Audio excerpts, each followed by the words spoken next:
lai việc đánh đuột bản đề caประกวด comment tournament បាទឬក៏យើងហៅថាការប្រកួតលក្ខណៈ marathon បាទប្រកួតអ្នកឈ្នះបាទក្នុងថ្ងៃនេះគឺប្រកួតចំនួន2ដងបាទអ្នកចាញ់គឺធ្លាក់ចេញបាទទុនបរិយបាទកីឡាករគុណម៉ែបង្គោលក្រមបាទហើយកីឡាករបង្គោលខៀវបាទមកពីប្រទេសប្រេស៊ីលបាទ Leandro Douglas បាទដៃរបស់គាត់បាទគឺវាយចេញបាច់ខាញ់ទៅប្រមបាទកីឡាករ Leandro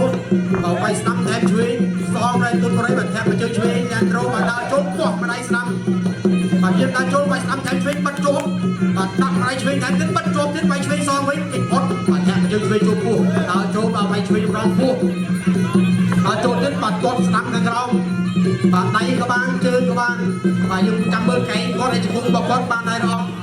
បាទចូលចាប់គ្រាអុកជង្គង់ស្ដាំពីបរិយបាទជង្គង់ឆ្វេងអុកសងវិញ Leandro ជង្គង់ស្ដាំរបស់ Leandro ជង្គង់ឆ្វេង Leandro ជង្គង់ស្ដាំ Leandro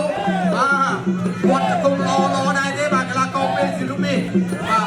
ចាប់ថែមបាទជង្គង់ស្ដាំថែមឆ្វេងទៀតជង្គង់ឆ្វេងថែមទៀតជង្គង់ឆ្វេងថែមទៀតជង្គង់ស្ដាំវិញម្ដងបាទជង្គង់ឆ្វេងថែមទៀតជង្គង់ឆ្វេង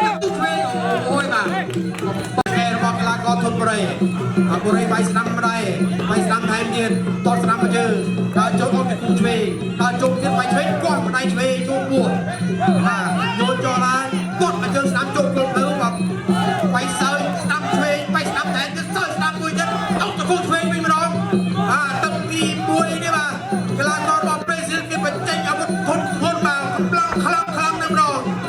ដើរចូលទៅទៀតវាយឆ្វេងម្ដាយវាយស្ដាំថែមកិច្ចគាត់វាយឆ្វេងគាត់ចូលពោះវាយស្ដាំចូលមុខវាយស្ដាំថែមឆ្វេងអូយដួលដល់បាទទឹកទី1បាទលោកយ៉ាងណារត់ទៅធនបរិយ3 4 5បាទកណ្ដាប់ដៃស្ដាំគាត់ឆ្វេងខ្